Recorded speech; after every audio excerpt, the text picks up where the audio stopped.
Kabayan Treats, online variety show from Philippines to UAE. Let's treat ourselves.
Di mo daw madadala ang pera sa langit. Tama naman. Una, bakit ipinapadala ba ito? Di naman, di ba? Pangalawa, di talaga yan dinadala. Kasi iniiwan yan sa pamilya para di na sila maghihirap. Pangatlo, di nadadala ang yaman, pero maaari mo itong ipamana kahit alam mong wala ka na ng time na mga dumaan, pero yumaman ka, at least yung pamilya mo di na mahihirapan. Pangapat, mabuti na ang yaman ang meron ka bago ka umakyat sa langit kesa naman utang. Maraming tao ang nawawala na lang pero pera pa rin ang nagiging problema. Stop thinking na pag mayaman ka, masama, at pag mahirap, mabuti kang tao. Stop thinking like that. Hindi tayo nagpapayaman para sa sarili lang kapakanan. Dapat tandaan mo, nagpapayaman ka o nagpapayaman tayo para sa pamilya natin, to give them the best life, the best future, to give them life that they deserve. Being wealthy is a choice, my friend. Kung kontento ka na kung anong meron ka, try mo din tanungin kung okay pa ba ang kalagayan ng iyong pamilya. Try mong tanungin kung yung magulang mo pagod na ba. Try mong tanungin kung yung kapatid mo okay pa ba. O try mong tanungin kung anong pangarap ng mga anak mo in the future. Tandaan, we will be successful for our families, for our loved ones, and we will no longer hear ugly thoughts from people with no dreams in life. That's the good talk for today. Thank you very much.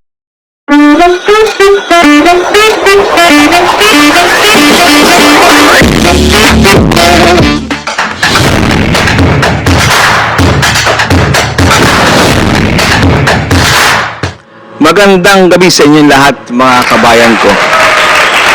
Ngayong gabi nito, marutunghayan nyo ang first episode, test live natin dito sa Kabayan Story. Pinakamagatang pangarap na nakalimutan, pag-ibig na naalala. Ngayong gabi ito, mga kabayan ko, itong episode na to is ginawa ko para ipaalala sa ating mga kababayan dito sa, lalo-lalo na tayo sa ating mga OFW nasa ibang bansa. Marami na sa atin ang nakalimot kung ano ba talaga ang ating purpose dito sa ibang bansa. English yun, purpose. Okay? Mamaya ko na lang explain yun. So, yan. Pakinggan nyo tong kwentong to or isang Englishin pa talaga, story na sana maalala natin kung ano o makatulong sa mga nakakalimot na. Ano ba talaga ang ating adhikain o pangarap na nakalimutan? Mga pangarap na pangako noon tayo'y nangangarap pa sa ating bansang sinilangan. Talagang bansang sinilangan, no? Ang lalim no? So, ito na, pangarap na nakalimutan, pag-ibig na naalala. So, pag isang banda nung pag-alis natin sa ating bansa, nasa airport pa lang tayo, no? Ano ba ang inyong nararamdaman kapag nagpapaalam tayo sa ating mga mahal sa buhay? Di ba parang ang napaka sikip sa ating dibdib lalo na makikita natin ng ating mga anak na iiwan natin, asawa na bakas sa kanilang muka ang talagang hindi mo maipaliwanag. Lahat nandun na eh. Talagang ang bigat ng pakiramdam pag nagpapaalam ka sa mahal mo sa buhay. Pero bit-bit mo naman ang mga pangarap na pangako mo sa kanila. Gaya ng sinasabi mo na ilang buwan lang naman o ilang taon lang naman magsasama ulit tayo. Magkakaroon na tayo ng bahay. Mabibili ko na yung mga gusto nyong mga minibiti. Kotse, damit na magara, sapatos na magaganda. Mapagtatapos ko pang mga bata, mabibili na kita ng mga damit mong gusto o mga alahas na gusto mo. 'Di ba ang sarap nung pakinggan? Lahat pinaplano mo na. Aalis ka pa lang ng bansa is buo na ang pangarap mo para sa iyong pamilya, no? So habang papalayo ka sa pamilya mo, lalo na pagsakay mo sa eroplano, kung ikaw ay takot sumakay sa eroplano, yan, may tawag dun eh. Ang tawag dun, aerophobia. Bahala na kayo kung anong tawag dun, yan. So, malumanay sa bawat pag-alis, may iniwang pangarap. At sa bawat paglayo, may pusong umaasa. Ayan. Ito nga, mga pusong umaasa, gaya ng ating mga mahal sa buhay na naiwan.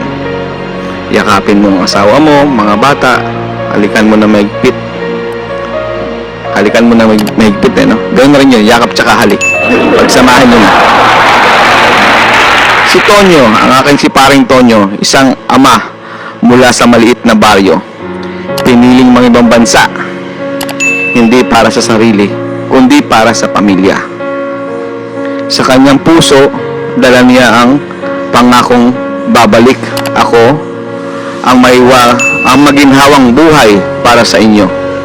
Babalik ako, dala ko ang maginhawang buhay para sa inyo. Yan ang pangako ni paring Tonyo, no? Panay pa ang tunog ng martilyo at makina. Bakit nga ba may martilyo doon? Basta yun na yun. Construction. May nagmamartilyo sa construction. Ayan. Kaya, tsaka mga makina. Okay? Malapit kasi sa site eh. Sabihin ng mga biga, anong kaugnayan nun? Let's na tayo. Yan.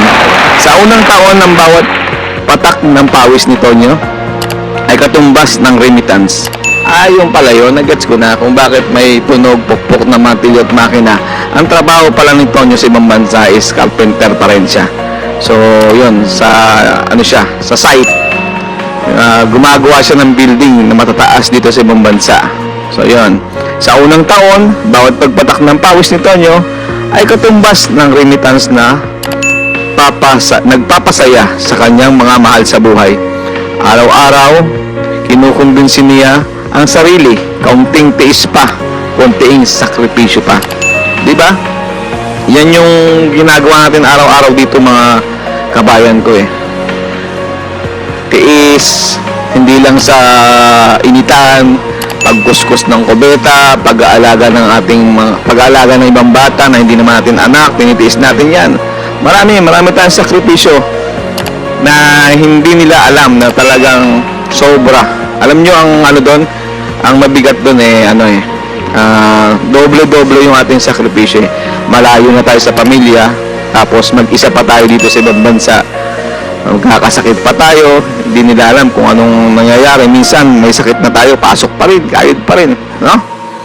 So, ang pinaka-worst doon is talagang masawing palad ka talaga. So, worst talaga yun. Tapos, magagalit pa sa'yo pagdating ng sahuran. So, pagdating ng remittance, maaalala, yun ang masaklap dyan, yung tatawag ka punting pangangamusta lang naman ang gusto mong marinig sa kanila. Pero iba, kailangan magpapadala, tay, di ba? Imbis na kamustahin ka, kamusta ka na dyan, anong lagay mo na dyan, kumain ka ba, nagkakasakit ka ba, wala eh. Galit pa sa'yo kapag kulang pa ang padala mo. O, ang worst doon, kung di ka pa mapagpadala, dahil ang company mo, minamalas-malas ka sa company mo, na hindi ka pa pinapasweldo. Diba? Ang saklap nun. So, ayan. Konting tiis pa, konting sakripisyo pa. Sige, tawanan lang mga kasamahan ni Tonyo sa trabaho. Inuman, malakas na tawanan. Habang lumilipas ang mga araw, unting-unting nakalimutan ni Tonyo kung bakit siya naroon. Napawi ang pangarap sa kasayahan, sa bisyo at pansamantalang aliw. So, ayan na. So, minsan may mga kababayan tayong sobrang nangungulila. Yan, sobrang nangungulila siya. O tayo, nangulila. Di naman natin alam. Siyempre, gusto natin malibang din naman, ano. Pero wag sosobra. Ito na nga nangyari kay paring Tonyo na sobrahan sa libang. Nag-inom, nagbisyo. Ang masaklap dito nakalimutan pa yata si kumare. At ang mga bata, nakalimutan din magpadala para sa pangtustos. Na unti sa madaling salita, unting-unting na bago ang pangarap ni Tonyo.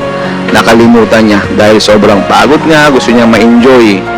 So, wala namang masama mag-enjoy kaso nasobrahan niya. Lahat ng sobra is masama. So, yun, sa madaling salita, nakalimot, nalulong, malungkot na nag-voicemail si kumare o tumatawag. Nag-message din ng mga bata pero hindi siya makareply kasi nga lasing lagi Yan. Tapos ang kanyang anak naiyak. Tumawag sa kanya, "Pa, kailan ka uuwi? Miss na miss ka na namin kahit simple lang ang buhay basta buo tayo." So, lasing na lasing si Tonyo, nag-video call, nakita ng anak, yun ang sinabi sa kanya, basta buo tayo, basta simple lang ang buhay. Diba? Yun naman yung ating nangyayari dati, diba? Simpleng buhay, masaya, pero hindi nga tayong kontento sa ganun dahil gusto nga natin maibigay lahat ng pangangailangan ng ating mahal sa buhay. Lalong-lalo na napakasakit pag nakikita natin na nakatunga nga yung mga anak natin sa ibang bata na meron sila or 'di ba ang sakit na hindi na ibibigay yung mga dapat naranasan nila lalo na pag kulang tayo sa panggastos or kulang lahat sa budget, 'di ba? Talagang yan ang katotohanan sa ating paligid. Kaya dun sa mga nakakaangat-angat sa buhay, magpasalamat kayo. Ayan. So, siguro matuto rin tayong mag-share. Share ng blessing. Yun, napakasakit. Kaya halos lahat ng karamihan dito ng mga kababayan natin sa Dubai, sa ibang bansa, yun ang dahilan. Bakit? Unang-unang dahilan, karamihan na maibigay lahat ng pangangailangan na mahal sa buhay. So yun, napakasarap naman sarap naman makita kapag nabibigay mo yung gusto nila, masayang masaya sila. Pero sana naman wag din makalimot yung mga mahal natin sa buhay kung ano ang pinagdadaanan ng mga taong mahal nila na nagsasakripisyo sa ibang bansa. So sana wag nyo lang laging isipin na sahod, kailan ka magpadala, wag naman sana ganun. Kamustahin nyo man lang sila. Kasi ang inyong pangangamusta, ang inyong pagsabing miss na kita pa, miss na kita ma, or ingat ka dyan anak, mahal na mahal ka namin, is sobrang laking bagay na yun kapag naalala nyo sila. Sobra. Dahil hindi nyo alam, doble-doble ang pangungulila nila. So yun, lumalaban sila para sa inyo. So, nang gabing iyon, si Tonyo, unang beses na panahon, napaiyak si Tonyo dahil doon niya naalala ang tunay na dahilan ng kanyang pag-alis. Diba? Lagi nyo lang huwag kakalimutan kung ano ang purpose nyo, kung bakit kayo umalis sa ating bansa, kung bakit kayo nag-abroad. Dahil para sa mga minamahal nyo sa buhay. Tandaan nyo, minamahal sa buhay kung anong pangarap nyo sa kanila at sabayan nyo ng panalangin. Okay, andyan na maraming tukso Minsan yun nga, unang-una, Kaya tayo naliliko ng landas kasi nga nangungulila, di ba? Pagod sa trabaho, binabaling na atensyon sa iba, pampawala ng pagod, konting inom, konting gala, konting luho, at sumusobra na. Di na natin namamalayan, sumusobra na pala lahat, no? So yun, basta wag niyong kakalimutan isipin ng mahal niyo sa buhay unang-una. Sa madaling salita, nagdesisyon siyang bumalik na hindi na siya nagdala ng mga pasalubong, pero dala niya ang kanyang sarili. Buong buo, totoong tatay, totoong asawa. Diba? At least buo ko pa rin bumalik sa pamilya mo. Hindi ka nakalimot na pinagpalit mo sila. Ano? Yun ang mahalaga dun eh. Talagang kumapit ka at manalig ka sa iyong mga pangako at pangarap sa inyong pamilya. Minsan naman talagang kailangan natin reality, kailangan natin ng pera. Oo. Pero ang mas kailangan natin is pamilya. Buong pamilya. Yan ang karamihang nawawasak nalilimutan napapabayaan. Pera, di mo madadala yan. Sabi nga natin, hindi natin madadala yan kahit saan. Di ba parang Cesar? Yan. Marami tayong viewers dito. Yung director ko si Aling Cesar. Paring Cesar, tatapusin natin to. So, ayan, nagyakapan na nga. Nag-i-issue nang bumalik si paring Cesar ba? Paring Tonyo, ayan si paring Tonyo. Bumalik na siya, hindi na siya nagdala ng pasalubong, pero dala niya ang kanyang sarili, buong buo, totoong tatay, totoong asawa. Yan, napakasarap pakinggan. Pero sana, alam ko naman nangyayari to tanggapin nyo. Ang mahalaga, buong bumalik sa inyo ang inyong mahal sa buhay. Huwag nyong isipin na bigo siyang bumalik dahil wala siyang pera, wala siyang patunayan. Hindi nyo alam kung ano yung pinapadala niya sa inyo. Yun na yun Minsan hindi ka talaga makaipon sa ibang bansa dahil sobrang liit ng sahod mo. Bumabayad ka ng bahay, bumabayad ka ng kuryente, pagkain mo, gastos mo araw-araw, pamasahe, kung ano pa man. Di nyo alam minsan lahat ng sahod nila pinapadala sa inyo, ano natitira sa kanila. Totoo lang, minsan iba kumakain na ng kubos yan Natututo kaming kumain dito ng pagkain ibang lahi. Murang-mura lang pagkain ng ibang lahi dito, pero tinitiis namin yung lasa. Maibigay lang sa inyo yung buo yung sahod namin. Pero yun nga, nakakataba naman yung pagkain dito. Tama ba ba ito, Sar? Okay lang naman yan. Pero yan nga, siyempre. Kaya pag uuwi ng Pinas sabik na sabik kumain ng pagkain Pilipino. Although, yan, number 1, mamaya pasalamatan natin yung ating sponsor dito na napakasarap ng pagkain Pilipino. Tapusin na natin to. Ayan, nagyakapan na silang mag-ina. At sa kanyang pagbabalik, natutunan ni Tonyo ang isang mahalagang aral. Ang kayamanan na hindi nasusukat sa naipon. Nasusukat sa naipon, kundi sa yakap at mga tawa at pagmamahal ng pamilyang matagal nang naghihintay. Ayan. Mas matatag at may pag-asa ang boses sa buhay OFW. Ang tunay na tagumpay, hindi sa paglayo, kung hindi sa pag-uwi. Pag-uwi ng buo at buhay. So, ayan. Sana nagustuhan niyo po sa ating mga kabayan natin dyan. Ito po nga ang tweets ngayong gabi at nagpapasalamat po tayo sa ating sponsor dito sa lokasyon na to. Puntahan niyo po dito. Ang sarap po kung ikay Bicolano at namimiss niyo ang pagkain mga Bicol at gustong mga nag-crave dyan, mga Bicoleños dito sa Dubai. Shout out sa inyo lahat. At hindi lang po sa mga Bicolano, iniimbitahan ko po kayong mga Pilipino, mga kababayan ko dito. Dito lang po matatagpuan tayo sa Mayon Restaurant Grill. I-visit nyo po, i-visit nyo po ang ating page. Pero ipapakita ko rin po sa screen. Mag-play din po kami sa screen dyan. Visit nyo po to. Tumatanggap sila ng mga parties dito. Weddings, birthday, at any occasion. Napakaganda ng place. Napaka-smooth ng ambience. Contact lang po kayo sa 056-147-8658. At magbisitahin o mag-email kayo sa kanila sa mayonrestogrill@gmail.com. Again, first floor, Landmark Premier Hotel, Al Riga, Dubai, UAE. So, ayan po, binibigay ko po sa inyong information. Mag-iiwan na din po ako sa link ng episode na to. At hanggang sa muli, nag-iiwan po kami. At huwag niyo pong kalimutan, i-follow, like, and share ang aming any social media page. Ayan, at magpapapremyo rin po kayo. Magpapapremyo po kami, abangan nyo. Wag niyo pong hindi subaybayan to at i-improve pa namin ang aming mga story para sa inyo. At kung kayo may mga comment o something, pag-uusapan natin yan. Maraming salamat po. Paki-follow, like, and share.